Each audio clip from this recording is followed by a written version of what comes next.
a los medios de comunicación, periodistas e instituciones intermedias presentes. Destacamos la presencia también de la señora Carolina Papaleo, que nos acompaña. Al público presente, bienvenidos, bienvenidas, bienvenides. Tal como es de público conocimiento, en la provincia de La Rioja se está desarrollando la Convención Constituyente con el fin de debatir los puntos de reforma propuestos por la función ejecutiva y aprobados por la función legislativa mediante la Ley Provincial número 10.609, convención que inició sus actividades el 24 de julio de 2023. Es en este marco que la presencia y la presidencia de la Convención Constituyente organiza la presente conferencia magistral dictada por quienes se desempeñan como asesores ad honorem de la Convención desde el inicio de sus funciones. Contamos hoy con la presencia de los doctores Raúl Eugenio Zaffaroni y Raúl Gustavo Ferreira.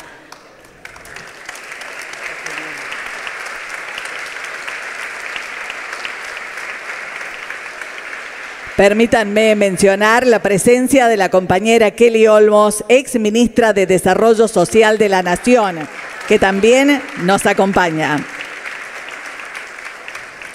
En primer término hará uso de la palabra el doctor Gustavo Raúl Ferreira, abogado, catedrático de Derecho Constitucional, doctor y postdoctor en Derecho, profesor de la Facultad de Derecho de la Universidad de Buenos Aires, y a continuación el doctor Raúl Zaffaroni, de reconocida trayectoria con 40 doctorados honoris causa de universidades latinoamericanas y europeas, con una larga carrera de funciones y méritos, siendo convencional constituyente de la Nación por la provincia de Buenos Aires en 1994, convencional constituyente de la Ciudad de Buenos Aires en 1996, juez de la Suprema Corte de Justicia de la Nación hasta el año 2014 y juez de la Corte Interamericana de Derechos Humanos hasta el año 2022. Actualmente se desempeña como asesor ad honorem de la Convención Constituyente de la provincia de La Rioja. Ambos actualmente se encuentran a cargo del patrocinio letrado del señor gobernador de la provincia en el proceso en trámite ante la Corte Suprema de Justicia de la Nación, denunciando la inconstitucionalidad del decreto de necesidad y urgencia número 70 del mes de diciembre de 2023, dictado por el Ejecutivo Nacional caratulado La Rioja contra Estado Nacional, acción declarativa de certeza, expediente del 2023, iniciado el 28 de diciembre del mismo año. Les damos la bienvenida a nuestra provincia a ambos, los escuchamos atentamente, tomando la palabra en primer término el doctor Ferreira. Muchas gracias. Autoridades federales, autoridades de la provincia, ciudadanas y ciudadanos, es un enorme placer compartir con todos ustedes esta tarde bien calurosa en la ciudad capital, con la compañía y con los gestos de salutación, de cariño y de afecto inmerecidos, por lo menos hacia mí, porque en realidad el agradecido soy yo por las diferentes invitaciones que me ha hecho llegar la provincia de La Rioja en los últimos años. Y en particular, en mi itinerario profesional y académico, porque se vinculan los dos, del punto de vista académico, la asesoría que estamos realizando en la Convención Constituyente, que venimos realizando desde el año 2020. Y bueno, la vida tiene imprevistos y hace mucho tiempo con Raúl nos habíamos quedado con pocos clientes, ahora tenemos un nuevo cliente para litigar bastante. El motivo de mi presentación hoy aquí es conversar con ustedes acerca de la Constitución Democrática y la reforma, o dicho o expresado de otra manera, la reforma de una Constitución democrática O, dicho inclusive de otra forma, ¿qué tiene que ver la Constitución con la democracia y cómo se vinculan la Constitución y la democracia con un proceso de reforma? Los seres humanos vivimos dentro del principio de incertidumbre. Sabemos cuándo nacemos, pero no sabemos cuándo vamos a morir. Y en nuestras sociedades, la invención más importante que se ha realizado en los últimos 300 años para amortiguar, para aliviar ese principio de incertidumbre, son las constituciones. Las constituciones son instrumentos políticos, verdaderos contratos sociales, porque concurre la representación de una comunidad para expresar dos objetivos. El primero es que en esa Constitución queden instaladas las posibilidades para desarrollar consensos homogéneos. Y el segundo gran objetivo es cómo tramitar las fricciones, los desacuerdos que siempre van a existir en una comunidad. Es decir, la Constitución trae para una suerte de alivio al problema insoluble de la gobernabilidad de las comunidades. Hasta hoy, a las 8 menos 5, no se ha inventado todavía ningún instrumento que pueda asegurar la gobernabilidad de las comunidades como lo hacen las constituciones. Digo a 5 minutos para las 8 porque no sabemos cómo va a ser todo esto dentro de 30, 40 o 50 años, cuando el instrumento Constitución, esta invención que tiene 300 años, quizá, acaso, lamentablemente, sea reemplazada parcial o totalmente por otro tipo de artefacto proveniente de la inteligencia artificial.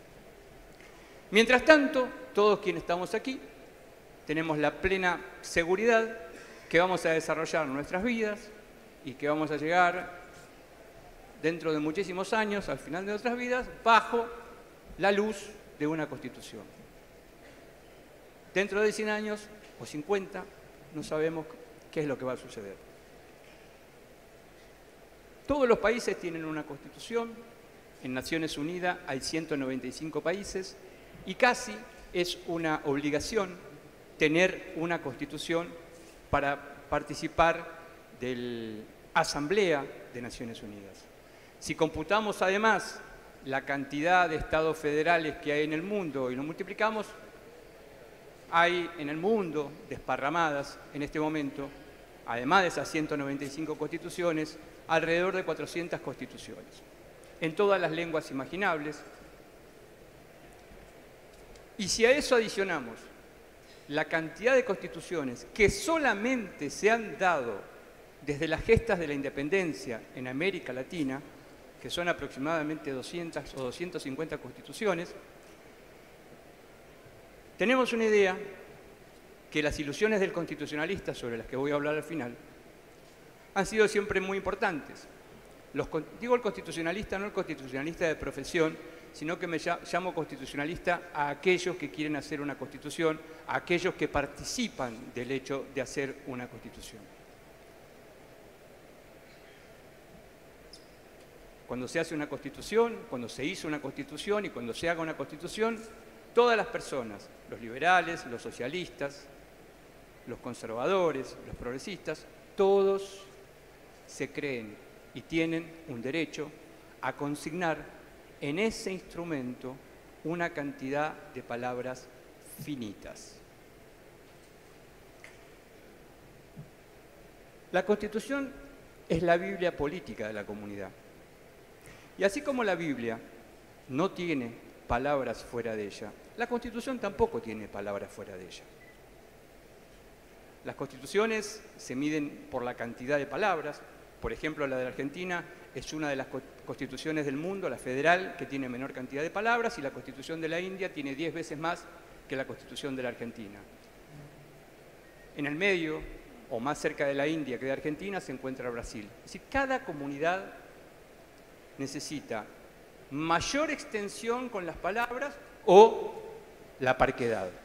Eso es lo que define a cada constitución. Pero estas constituciones, las constituciones de un Estado federal, las constituciones de una provincia, van a tener siempre la siguiente característica o propiedad medular. Al ser una cantidad finita de palabras, están calculadas una cantidad casi infinita de conductas. Es decir, los legisladores constituyentes no pueden imaginar absolutamente todo lo que va a suceder. Tratan de imaginar con una cantidad de palabras cómo vencer el invencible principio de incerteza del destino de cada uno de nosotros. Por eso, pedirles a las constituciones la regulación total, absoluta, completa de cada uno de los resquicios que tiene la vida de una comunidad es verdaderamente difícil. Sin embargo, la Constitución, si tomamos desde hace 300 años, ha demostrado algo muy interesante. La Constitución fue inventada en el siglo XVIII, o las constituciones escritas fueron inventadas en el siglo XVIII, cuando la expectativa de vida era de 35 años. Y las personas prácticamente no iban a ver el crecimiento de sus hijos. Hoy esto ha cambiado de manera tan importante que la esperanza de vida es tan, pero tan importante y tan larga, que no solamente van a vivir bajo una constitución los hijos, sino que muy probablemente van a vivir los nietos y muy probablemente los bisnietos. Es decir, el pensamiento de una categoría jurídica para solamente una generación, ahora hay que pensarlo para varias generaciones. Y esta es la enorme responsabilidad que tienen en este caso particularmente los constituyentes de la provincia de La Rioja, porque los constituyentes de la provincia de La Rioja y las constituyentes de la provincia de La Rioja van a tener que formular en un lenguaje claro, conciso y prescriptivo disposiciones para mejorar la calidad de vida, para desarrollar el bienestar general, seguramente de una comunidad que no van a conocer y que ellos no lo van a conocer. Este es el milagro de la Biblia política de la Constitución. No hay un instrumento parecido a la Constitución. Y todas las constituciones del mundo tienen una cantidad de piezas dentro de ellas que las hace fácilmente detectables y que los constitucionalistas, ahora sí me refiero a los constitucionalistas, a los profesores, a los abogados, nos dedicamos a leer las diferentes constituciones a ver qué tiene cada una. Y este ejercicio que planteo el 1 de marzo del 2024 es completamente distinto al ejercicio que yo podía hacer, por ejemplo, el 10 de diciembre de 1983. Hoy mis alumnos en la Facultad de Derecho, solamente con el celular, pueden ver la Constitución de cualquier lugar del mundo y con los traductores de palabras inmediatamente qué dice cualquier Constitución del mundo, instantáneamente. Esto puede llevar un minuto y medio, y sobre todo en los jóvenes que tienen habilidades inusuales para el manejo de los dispositivos electrónicos. Mi generación, cuando tenía que, por ejemplo, estudiar la Constitución de la India, había que presentar una nota al embajador de la India y probablemente a los 8 meses iba a ser respondida diciendo que la Constitución era muy larga o que estaba por llegar dentro de 12 meses. Este ejercicio, este ida y vuelta, hace que prácticamente todos sepamos qué es lo que está pasando en las latitudes más exóticas. Hay algunos constitucionalistas, en este caso me refiero a los de mi gremio, que tratan de mirar todo tipo de constituciones exóticas. Entonces dice, porque en Europa pasa tal cosa, o porque en Estados Unidos pasa tal cosa y en Canadá pasa tal cosa. A mí, como constitucionalista sudamericano, porque soy sudamericano, porque nací en América del Sur, porque aquí me desarrollé y porque todos los planteos que hago los hago desde aquí, particularmente me interesa lo que ocurre en estos 18 millones de kilómetros cuadrados habitados por más de 450 millones de personas. Yo no descarto lo que pasa en Alemania, lo que pasa en Italia, lo que pasa en España, pero trato de preocuparme de lo que pasa al lado con mis hermanos antes que mirar las estrellas. No está mal mirar las estrellas, pero el problema es que muchos colegas en nuestra profesión miran las estrellas y terminan estrellados porque no se dan cuenta cuáles son las realidades que tienen al lado. La Constitución de la que estoy hablando yo es un tipo de Constitución. la Constitución democrática. Hay otras constituciones. Por ejemplo, la Constitución de Chile, otorgada por Pinochet, es una constitución antidemocrática. Es el mejor ejemplo. Podría dar otro, pero es el que mejor tienen a mano. ¿Cuál es la diferencia entre una y otra? Que en la Constitución democrática se espera la participación activa de los representantes de una comunidad para elaborar esa Constitución, mientras que en el otro caso es una comisión o un conjunto de personas que han sido contratadas para dictar un instrumento. La pregunta que uno se puede hacer, ¿hay constituciones mejores o hay constituciones peores? Luego de tantos años de ejercicio de la profesión de constitucionalista, él seguramente va a decir que no se acuerda, pero lo voy a decir en público. Yo soy constitucionalista porque él una vez le escribió una carta a mi maestro hace 40 años, Germán Vidal Campos, para que yo me desarrolle.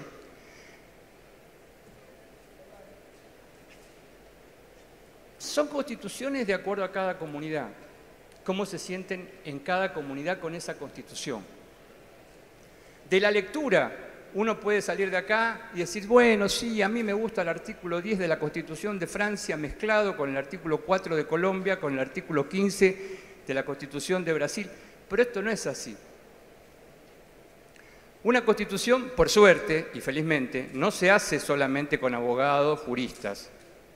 Por suerte intervienen ciudadanos y otras profesiones, y esto es muy interesante. Entonces, en una convención constituyente, cuando hay que hacerla, hay una cantidad innumerable de personas que llegan con diferentes intereses, con diferentes objetivos, con diferentes finalidades para cumplir.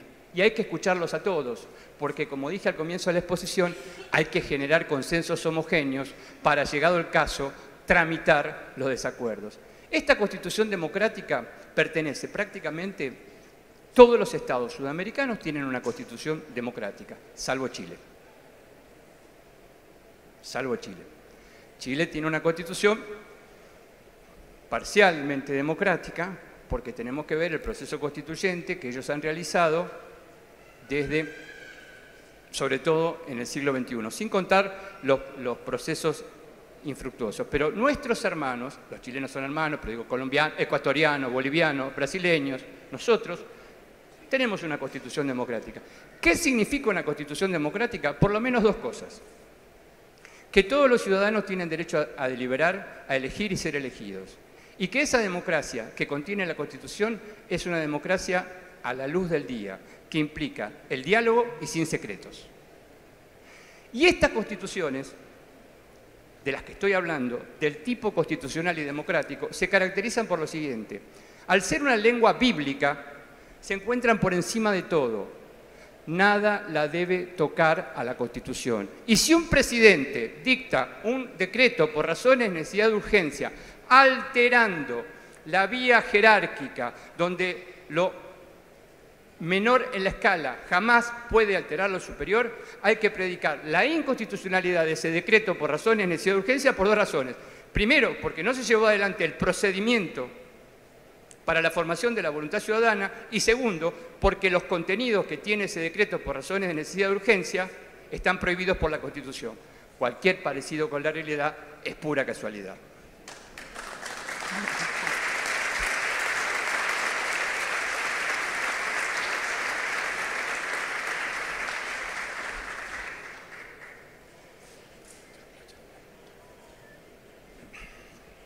Este tipo de Estado constitucional y democrático fue iniciado muy tempranamente por los riojanos y las riojanas. Si hay provincias en la Argentina que tienen una constitución y un desarrollo del tipo de Estado constitucional y democrático, son los riojanos. Cumpliendo el mandato de los 13 ranchos en 1855, los riojanos dictan su primera constitución. No me voy a acordar exactamente, acá está Ada y Pedro presentes, la verdad que no quiero cometerlo porque no me acuerdo exactamente la cantidad de actos constituyentes, pero sí recuerdo la Constitución Histórica de 1865, la Constitución de 1909 de don Joaquín, Y el proceso que inauguran democráticamente a partir del 87, con la reforma del 88, la reforma del 98, la reforma del 2002 y la reforma del 2008.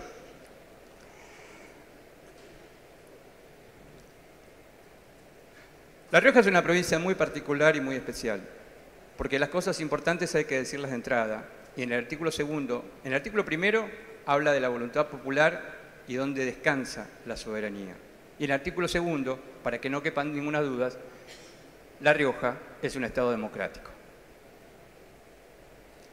Nos sirve, por ejemplo, en el régimen federal, ha sido un enorme logro de los constituyentes de 1994 lograr que por primera vez, desde 1853 hasta 1994, la palabra democracia no estaba en la Constitución Federal de Argentina.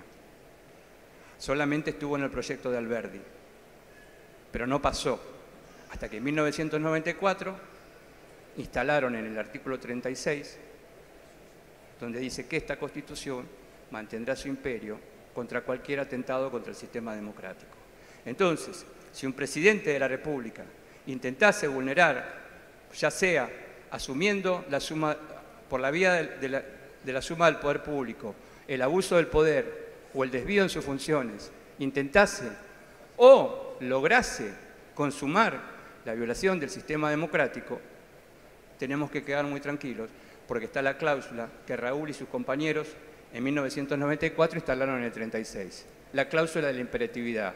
Quédense tranquilos, porque cuando todo vuelva, cuando las cosas vuelvan a su lugar, la Constitución Federal va a seguir rigiendo, no hay nada que la pueda enterrar. En ese sentido, la cláusula de 36 es una cláusula perpetua, una cláusula infinita, hasta que los argentinos y las argentinas decidamos cambiarla. Cualquier parecido con la realidad es pura casualidad.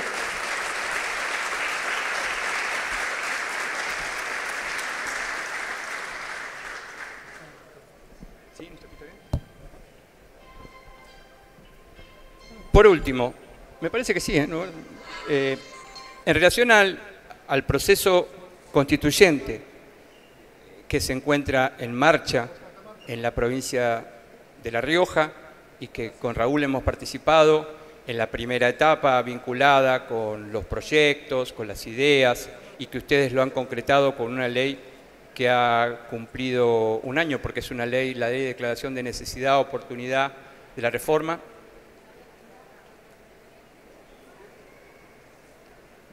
Es la única provincia argentina, otra vez La Rioja, es la única provincia argentina que tiene en marcha un proceso constituyente.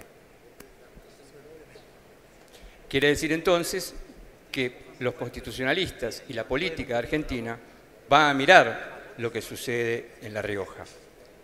¿Y qué han hecho ustedes? Lo han expresado muy claramente en la ley de declaración de necesidad de la reforma. Consignaron 6 pilares.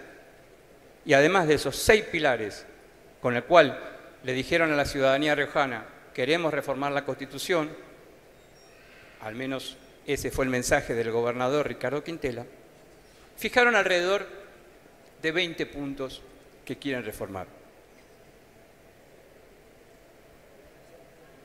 2 consideraciones quiero hacer sobre esto. La primera es que es la más alta instancia política que se puede vivir en una comunidad, darse una constitución o reformarse una constitución. Porque la constitución es uno de los pocos instrumentos del mundo que contiene dentro de ella las posibilidades de cómo se va a reformar. Es decir, como si este micrófono trajera un manual para cómo cambiarse. Es imposible. Esto es una paradoja de la constitución. Hay pocos objetos en el mundo. Y esto trae enormes problemas, porque es algo que se autorrefiere, es autorreferencial. Dice, esta Constitución se podrá reformar total o parcialmente de acuerdo a este procedimiento y teniendo en cuenta estos contenidos. Es una curiosidad. ¿Por qué? Porque está arriba de todo. Es la Biblia. Es la que tiene que conducir en todo momento, en los momentos de esperanza y en los momentos de desesperanza, porque la Constitución está hecha para eso, tiene que conducir regiamente el destino de una comunidad. Y en esos vínculos que tiene el programa de reforma de la Constitución de La Rioja, como constitucionalista del primer día, se lo he dicho a los convencionales, se lo he dicho a Ada, se lo he dicho al gobernador también, hay un punto que me llama muchísimo la atención, pero muchísimo, muchísimo la atención. Claro, ¿qué me llama a mí la atención como constitucionalista? Aquello que no está en ninguna constitución del mundo. Entonces, como para no contradecirme, o para contradecirme poco, aquello que no está en ninguna constitución del mundo no quiere decir que si los riojanos y las riojanas lo hacen vaya a funcionar. Porque la Constitución no es como un teléfono celular. El teléfono celular que yo tengo acá, llego a Moscú y va a funcionar si hay señal suficiente. Con las Constituciones no pasa eso. Y a mí lo que me llama la atención, poderosamente me llama la atención, y estoy con firmeza inquebrantable para apoyarlos, para sostenerlos, es la constitucionalización de la renta básica universal. ¿Por qué? Porque estamos viviendo, como dijo el otro día en un mensaje el Papa, una situación francamente deshumanizante, y en la Argentina, que se lleva adelante desde el Poder Ejecutivo con una política de exclusión social, de perforación de la situación de nuestros jubilados y jubiladas y de nuestros pensionados, de perforación y de entierro de nuestros trabajadores informales, de quiebra y desolación del Estado y de una defraudación a lo que es el salario de cada uno de los trabajadores, ya sea en lo privado o ya sea en lo público. Hasta donde conozco, no hay ninguna constitución del mundo que contenga una renta básica universal. Porque una renta básica universal significa lo siguiente: la presencia del Estado, un Estado interventor, un Estado regulador, un Estado, como dice la Constitución de La Rioja en su preámbulo, en su artículo primero, comprometido con la justicia social y como dice la declaración de la legislatura de La Rioja.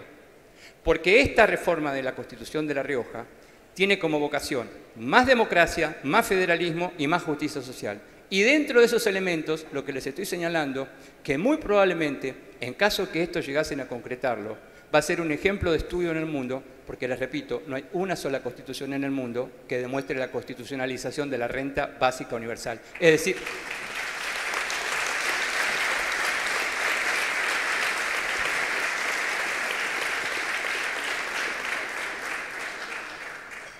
muy probablemente algún convencional constituyente del oficialismo, de la oposición que esté aquí presente, va a decir justamente se interesó por eso. Claro, bueno, son tantos puntos que no los puedo desarrollar, pero me llama muchísimo, muchísimo la atención, porque vivimos tiempos aciagos, de muchísima desolación, donde se hace creer con medios masivos de comunicación que todo es posible. No, todo no es posible.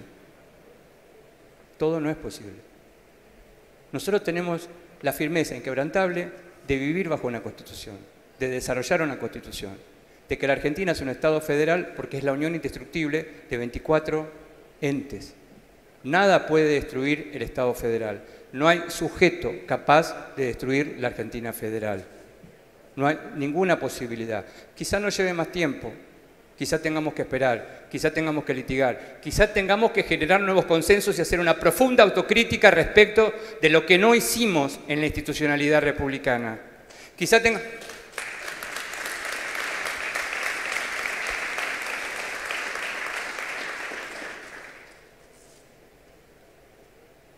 Pero Argentina no es una comunidad aislada, con todo respeto, en el medio del Océano Índico o en el medio del Océano Pacífico.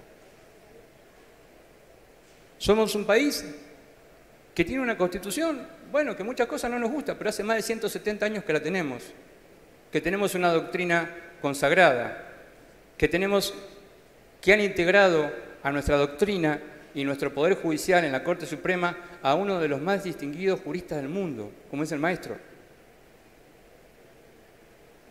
Tenemos que estar orgullosos de la Constitución que tenemos, de la trayectoria que tenemos. Sí, claro, hay un montón de cosas por hacer, pero esto no se lleva así como así, porque, repito, es más de un siglo y medio por lo que venimos luchando cada uno de nuestros días.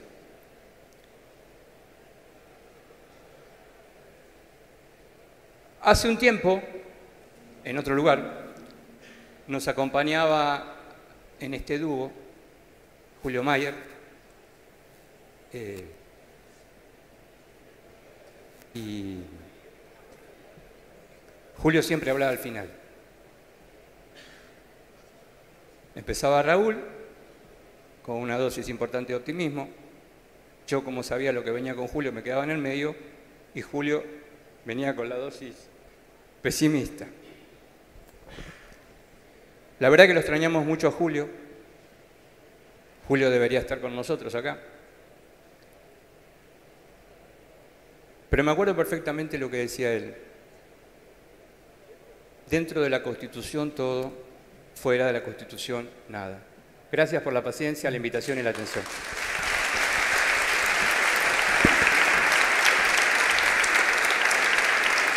Un aplauso para el doctor Ferreira. A continuación, escuchamos al doctor Raúl Zaffaroni.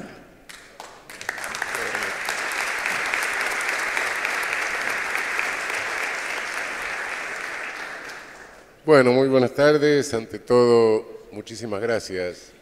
Muchísimas gracias por el honor de permitirnos, junto al colega, patrocinar a la provincia de La Rioja. Es un verdadero honor. En segundo término, gracias por habernos convocado para preguntarnos algunas cosas sobre la constituyente y la Constitución y esas cosas. Y en tercer término, muchas gracias por invitarme ahora y este salón lleno. Yo creo que después de todo lo que se dijo, lo mejor que puedo hacer es irme para no desilusionar a nadie, pero quedaría muy mal. Me dijeron que hable de colonialismo. Yo le voy a hablar de derechos humanos. ¿Cambió el tema? No lo voy a cambiar. Es el mismo tema. Solo que con otra historia. Muchas veces se preguntarán ustedes, bueno, con estas cosas de los derechos humanos, y comisiones y convenciones y todo esto que viene del norte, ¿qué tiene que ver Chacho Peñalosa, ¿no? Una cosa así, ¿no? Pues sí, claro que tiene que ver, porque la historia que nos cuentan de los derechos humanos, nosotros los argentinos estamos acostumbrados a que nos falseen la historia, pero la que nos cuentan de los derechos humanos muchas veces es falsa. Es falsa a nivel mundial directamente. Hay una historia corta, que no es falsa, por supuesto, que es la que enseñan en todos los cursos de derechos humanos. Bueno, 1948, la Declaración Universal, los pactos, todas esas cosas, ¿no? Eso es cierto, sí. Es la historia corta, esa historia. Yo ya me estoy convirtiendo en un fenómeno biológico, pero la verdad que cuando esa historia empieza yo estaba en primero superior. Entonces fue la historia corta, historia formal, digamos. Después hay otra que dice, no, evidentemente, ya la historia ideológica, dice, no, el siglo XVIII, los iluministas, los liberales, el siglo de las luces. Hubo unos cuantos tipos en el norte que empezaron a pensar en la dignidad humana, en los derechos. Sí, esto es cierto, hubo unos cuantos tipos que pensaron eso, es verdad. Pero después viene la falsedad. Y desde esto que pensaron bajó la civilización al sur. No, guarda acá, no. Esta es la historia falsa. La verdadera historia de la idea de los derechos humanos empieza cuando empezó el mundo. El mundo, no el planeta, claro, no, ni tampoco cuando nuestros antepasados decidieron empezar a agarrar las cosas con las manos y se le agrandó la cabeza, no. Empieza cuando el mundo de relaciones humanas, el mundo que puede regular el derecho.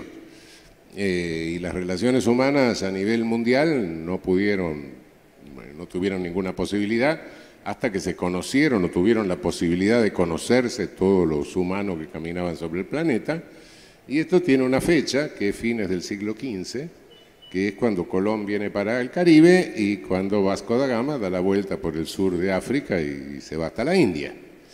Ahí es cuando más o menos ya se conocieron todos, empieza el mundo, y el mundo empieza con un crimen mundial, la colonización, que se cargó prácticamente a casi toda, casi extingue la población originaria de nuestra América, no solo por explotación, etcétera, sino también por todas las pestes que trajeron los europeos a América.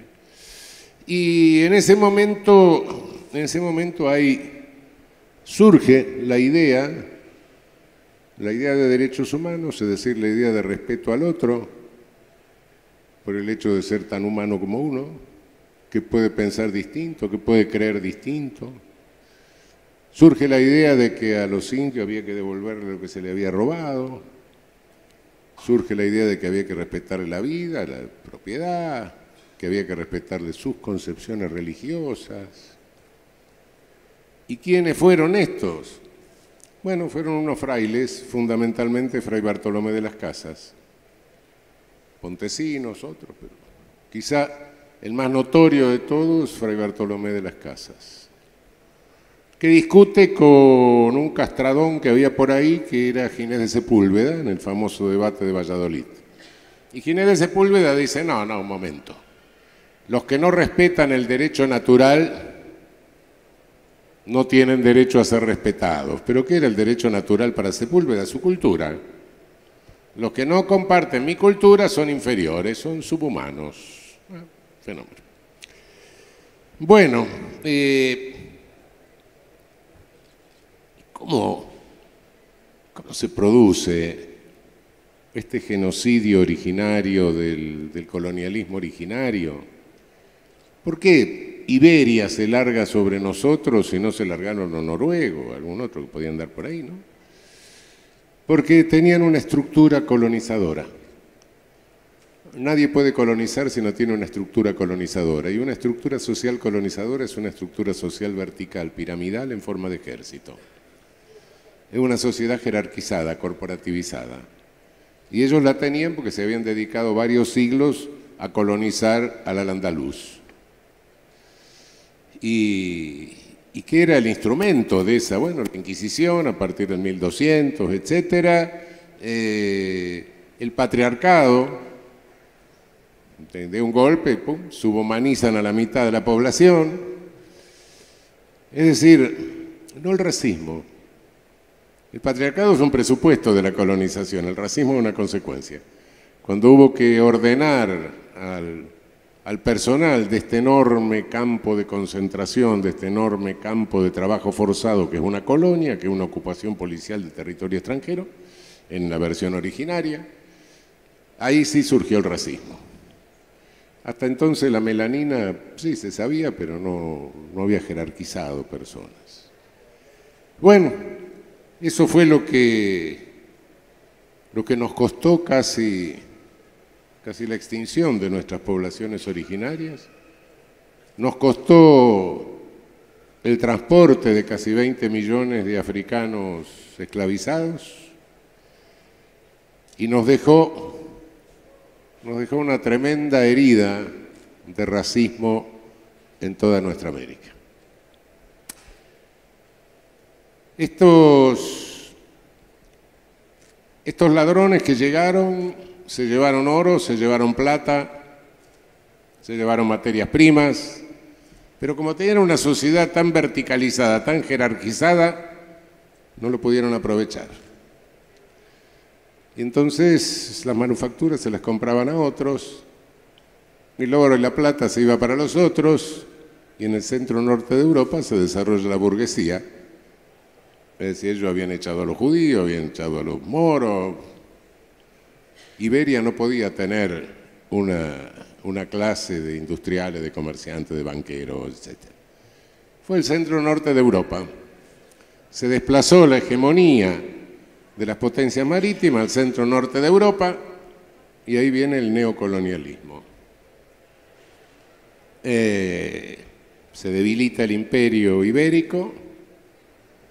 Formalmente nosotros nos independizamos. Nuestros países se sacan de encima a los libertadores. A Bolívar, bueno, lo mató la tuberculosis un rato antes de que vuelvan a intentar matarlo. a Sucre lo mataron, etc.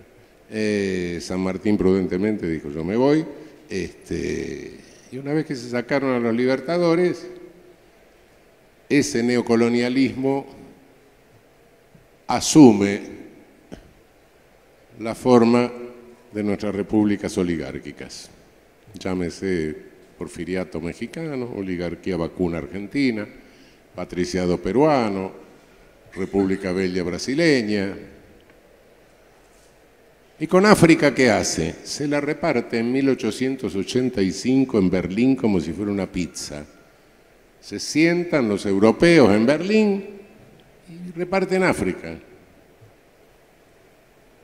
Y después vienen los genocidios que conocemos, Leopoldo II en el Congo, todas las atrocidades que no cesan hasta hoy, ¿no? Este neocolonialismo es el que nos lleva en nuestro país a la lucha de unitarios federales, nos lleva a la represión de nuestros caudillos federales, nos lleva a cometer el genocidio de la Guerra del Paraguay. Es decir, estamos insertos en esta historia, en esta historia del colonialismo, y toda la resistencia de nuestros pueblos, esa fue resistencia por derechos humanos. Esa es la otra historia de los derechos humanos.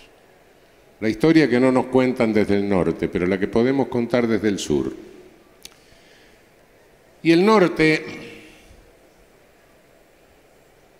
el colonialismo se ha valido a lo largo de los siglos, desde el colonialismo originario, desde el neocolonialismo, y desde este tardo colonialismo financiero que estamos viviendo, que es otra etapa, se ha valido de distintas concepciones antropológicas. Cualquier ómnibus es bueno para subhumanizar al prójimo, no importa qué tan realista, qué tan idealista sea, etc. Todos venden boletos, se pueden comprar hasta boletos espiritualistas. Y los hindúes dicen que, bueno, la reencarnación, entonces se van reencarnando hasta llegar a la casta superior. Por eso la casta superior es la reencarnación. Bueno, qué sé yo. Se puede sostener eso, se puede sostener un reduccionismo biológico, no importa. Pero de cualquier manera son distintas versiones del racismo. Y quería llegar un poco a la que tenemos hoy. Para Ginés de Sepúlveda, la concepción antropológica que le permitía subhumanizar o deshumanizar a nuestros originarios y a los africanos, y era una concepción teocrática, no teológica, sino teocrática. Pero bueno, después ya no. La cosa hay que legitimarla por otro lado, a lo largo de la historia. Y entonces hay dos legitimaciones ya del neocolonialismo muy interesantes. Una es la de un famoso filósofo que fue Hegel. La filosofía de la historia de Hegel es interesantísimo leerla, la glorificación del colonialismo más fina que se ha hecho en la historia. Directamente hace desaparecer a los indios y hace desaparecer a los africanos. Como para Hegel todo lo real es racional y todo lo racional es real, bueno, naturalmente ni los indios ni los africanos puede admitir que eran reales, y los hace desaparecer. Dice, bueno, los indios al contacto con el europeo casi desaparecieron, como si hubieran esfumado. Y los negros de África, bueno, pero eso están en el umbral de la historia, esos no entraron en la historia todavía. Este es un filósofo oscuro, complejo, pero que hace avanzar el espíritu de la humanidad, el Geist. Más que espíritu parece un espectro, porque a medida que va avanzando va matando millones de personas. hasta llegar a él, que está en la punta de la... Estar en la punta de una flecha es una posición incómoda, pero bueno, no importa. Todo racista se sitúa siempre en la punta de una flecha. Este es el racismo optimista en versión de Hegel. De Hegel sale la izquierda, sale la derecha, sale cualquier cosa, porque como, qué sé yo, es un tipo que nadie lo entiende del todo, no sé, no pretendo interpretar a Hegel. Pero ese librito es interesantísimo, ¿no? Es donde se muestra descarnadamente. Naturalmente el Geist, el espíritu, empieza con Grecia para él, ¿no?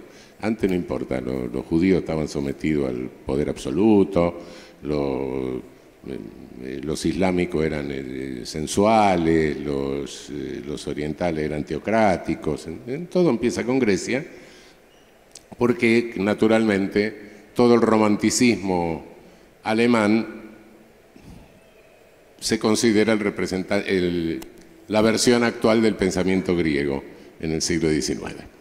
Bien, pero era muy difícil entender esto de la dialéctica, qué sé yo, ¿no? Era una cosa medio complicada. No tenía muchas posibilidades de difundirse, entonces el discurso que se difunde es un discurso de un charlatán, un vulgarizador, que fue Herbert Spencer. Es reduccionismo biológico puro. Es decir, los europeos son superiores porque tienen la cabeza más grande. Y tienen la cabeza más grande porque, y eso todavía en el sur no pasa, porque tanto el sexo como el cerebro usan el mismo nutriente. Y en consecuencia en el sur usan más lo de abajo y menos lo de arriba, y entonces no se le agranda lo de arriba. Perdón, no estoy ridiculizando. Simplemente digo lo que este bestia charlatán ha escrito. No sé cómo iba a lograr que se use menos lo de abajo, quizá mostrándole un retrato de la reina Victoria, que era una vacuna contra el amor, ¿no? Uno la ve ahí en la cervecería de Londres y dicen, qué sé yo. Bueno, pero ¿cuál fue la ideología de nuestra república oligárquica y de nuestras repúblicas oligárquicas? El spencerianismo, que hoy se lo llama darwinismo, pero sí, Darwin dijo algunas cosas, pero no, es la versión vulgar de un charlatán como Spencer. Darwin con todos sus errores, pero era un científico. El otro no, es un charlatán directamente. Es decir, necesitábamos una oligarquía que fuera una avanzada de la civilización en nuestros países para poder gobernar a estas hordas de mestizo, de mulato, de negro, de indio, que de lo contrario no se podrían gobernar y sería un desastre. Miren lo que pasó en Haití, decían. Y ellos estaban dedicados a esa piadosa obra de tutelarnos hasta el momento que se nos agrande la cabeza, ¿no? Esa es la filosofía de nuestras repúblicas oligárquicas, a tal punto que, bueno, orden y progreso, el lema del positivismo está en la bandera brasileña. El grupo de teóricos del porfiriato mexicano se llamaban los científicos. Bueno, y nosotros, bueno, mejor que no me ponga a hacer la lista de cosas, no ahorren sangre de gaucho y todas esas cosas, ¿no? Las hemos, nutren nuestra historia. Directamente era un paradigma en el cual no importaba si alguien era de derecha, de izquierda, más o menos progresista, como sea, pero todos pensaban en el paradigma. A tal punto que, bueno, socialistas como José Ingeniero, si ustedes revisan la obra de José Ingeniero, de repente hay un tomo que se llama Recuerdo de viaje, donde Ingeniero llega a las islas de Cabo Verde y ve a los negros en vivo y en directo y se brota. Y escribe un artículo que se llama Las razas inferiores, que si lo lee Hitler dice, cuidado con que es demasiado racista. Cuidado con esas cosas, porque esta es la historia de nuestras ideologías Y Spencer, ¿qué era lo que decía? Decía, bueno, no, él legitimaba tanto el supuesto liberalismo económico interno en la metrópoli como el colonialismo. No hay que ayudar a los pobres. ¿Por qué? Porque ¿cómo evoluciona una raza? Evoluciona mediante la reproducción de los más fuertes y la eliminación de los más débiles, la ley natural, según él. Entonces, si ayudamos a los más débiles, vamos a trazar la dinámica de evolución de la raza. Bueno, pero mirá que se van a morir unos cuantos. Y bueno, mala suerte, ¿qué quiere que le haga? Se tienen que morir para que los mejores se sigan reproduciendo. Con todo esto, cuidado, esto está deformando alguna cosa que había dicho Darwin. Los más aptos para Darwin no eran los más bestias, eran los más aptos para la simbiosis, era otra cosa. Pero no importa, este bestia lo deforma a Darwin en ese sentido y dice eso. Y bueno, esa es la ideología de nuestra oligarquía vacuna, ¿sí? De la centralización que nos fue produciendo en el país, de los procónsules de la nueva potencia colonial,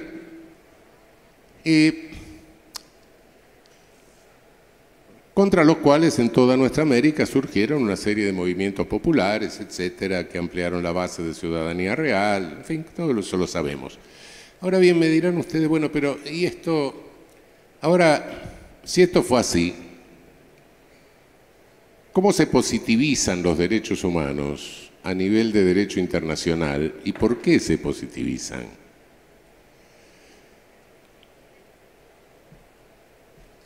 Miren, se positivizan por miedo. Europa se suicida durante 30 años, de 1914 a 1945. Un desastre incalificable. El norte nos da esa lección de civilización. Y en la última parte, uno de los contendientes decide cometer en Europa y contra el otro los mismos crímenes que había cometido en el sur, solo que las víctimas eran pobres en melanina y se convertía y se había cometido en el territorio europeo. Y para colmo de males, la última etapa tiene un colofón, que son las bombas de Hiroshima y Nagasaki. Entonces, por miedo, sale una cosa tímida que se llamó la Declaración Universal de Derechos Humanos. 1948, todos la celebramos el 10 de diciembre, fenómeno, sí es cierto, pero es una declaración. Una declaración en el derecho internacional significa un gesto de buena voluntad nada más.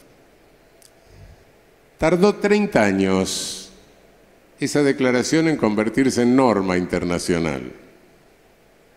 Recién con los pactos de derechos civiles y políticos, económicos, sociales y culturales se convierte en norma.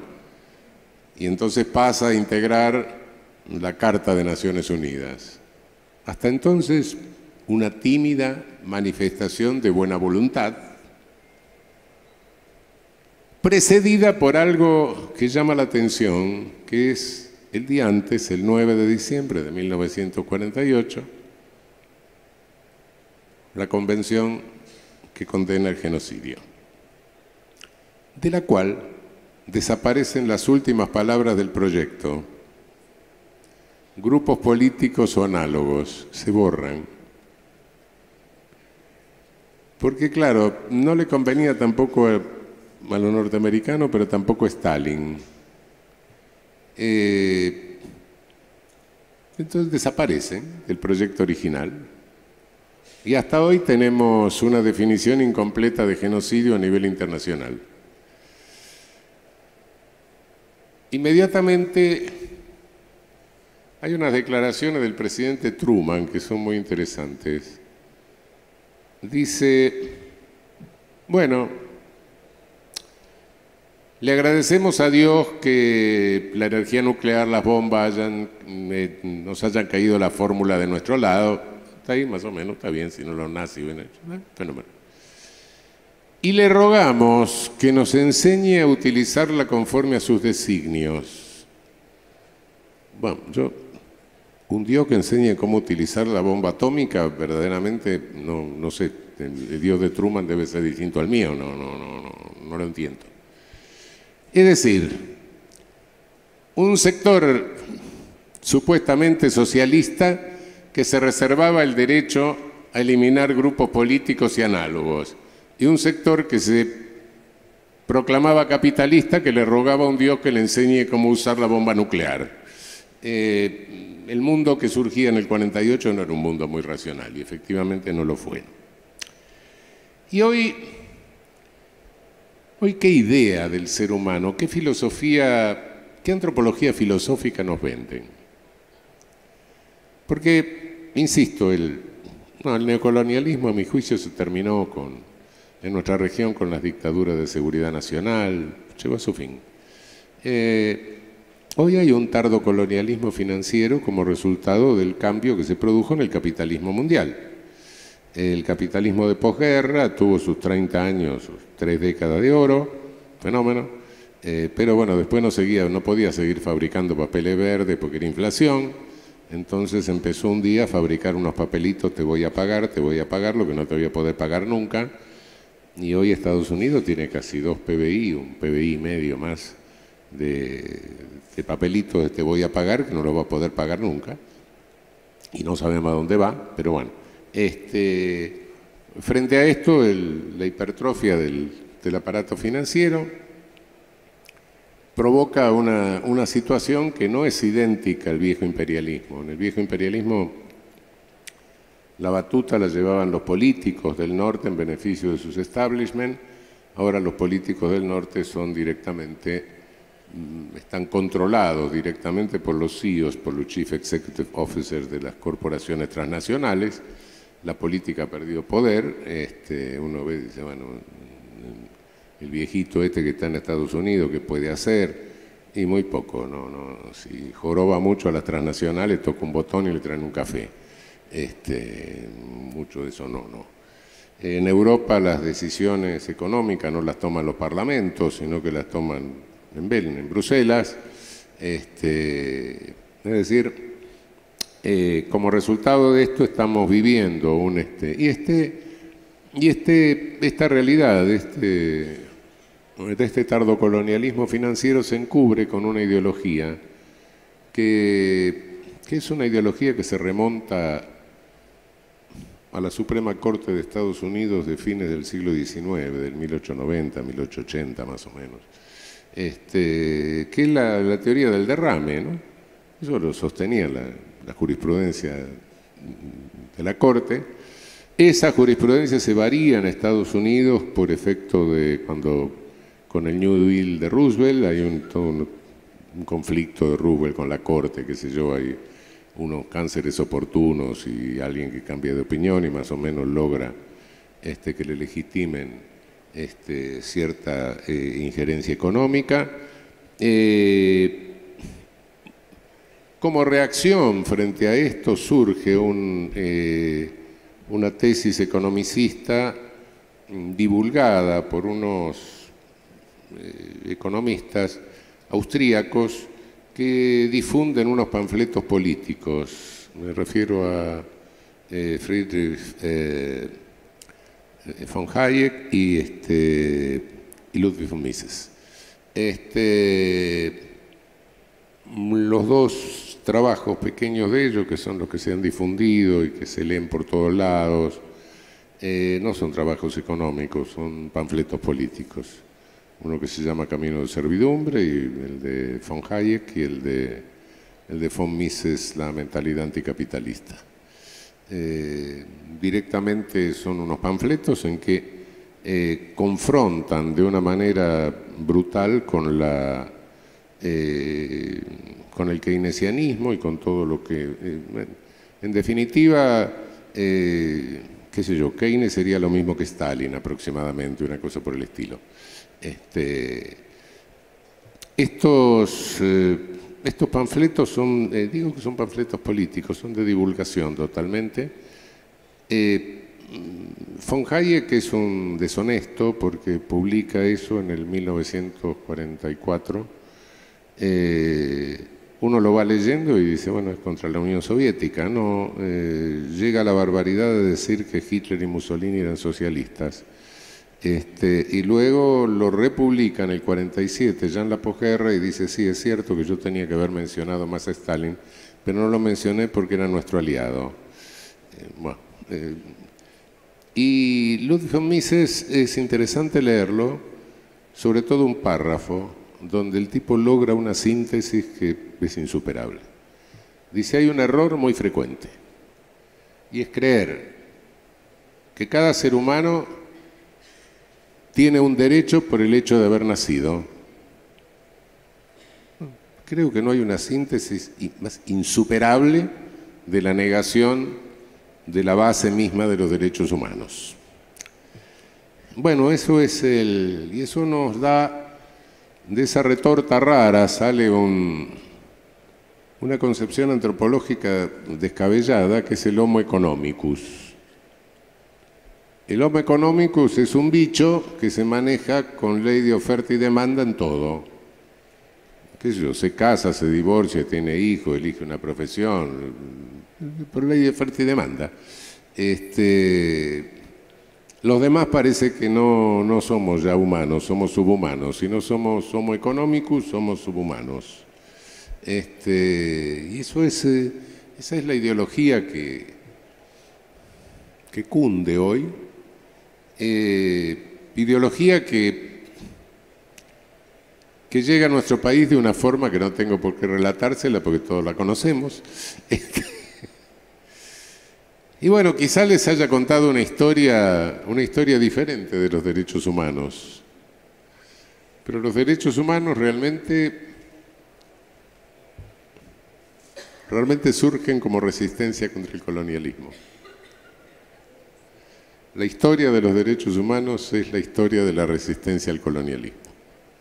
En sus diferentes versiones, en sus diferentes momentos, he pasado por alto muchos detalles pero esa es la historia de los derechos humanos. Y sigue porque naturalmente, sí, hoy tenemos todo consagrado, en el deber ser todo está fenómeno, pero del deber ser al ser hay una distancia que siempre es que no es fácil de recorrer, y en definitiva, hoy sigue una polarización. ¿Los derechos humanos son un instrumento de liberación o son un instrumento de dominación? Y hay quienes pretenden pervertirlos para utilizarlos como instrumento de dominación. Y hay otros que seguimos peleando porque creemos que son un instrumento de liberación. Si perdemos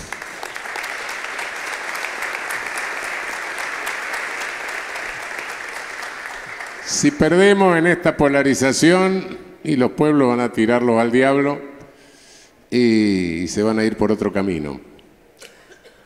Si tenemos éxito, y bueno, serán un instrumento que marquen un futuro hacia un mayor respeto al otro, claro, pero cuidado que esto del respeto al otro, uno me dicen, bueno, pero no, mira que en América hay lugares donde no se lo respeta. En toda América. No son solamente algunos que no les gusta a los del norte. Cuidado que tenemos países acogotados y estamos en riesgo de ser nosotros un país acogotado. Tengamos mucho cuidado en eso. Nuestros pueblos, afortunadamente, cargan con 500 años de experiencia de resistencia. Son 500 años de lucha por los derechos humanos como instrumento de liberación. Nuestro deber es acompañarlos, No confundirnos con las ideas que nos mandan desde el norte y no confundirnos con la historia falsa de los derechos humanos.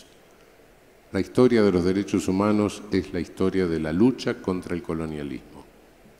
Es la lucha por nuestras soberanías. Nuestras, digo, soberanías son de los pueblos.